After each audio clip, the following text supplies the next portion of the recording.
My name is Till Cuthbertson. I've been here 20 years. I'm a coach attendant.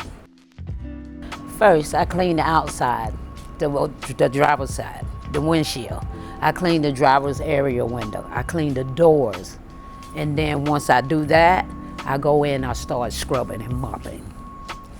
After that, I wipe down everything. Then I have to come back out, and then I have to rinse the windshield off. And then I go and proceed going there and mop the floor because I didn't scrub it. So now I got to dry my water up. After that, then I start cleaning the walls, the windows, the handle, the little rails. I clean everything. And I definitely make sure cleaning handicap because they don't have alternative to go to the back. They have to stay in the area. So I make sure all mine's clean. That's just me. But disability, handicap, I am on them.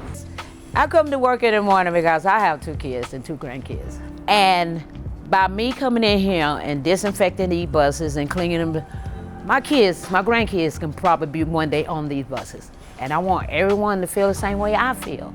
Go in there and clean good because I want them to come back home to me knowing that everything is okay. And that's what I love.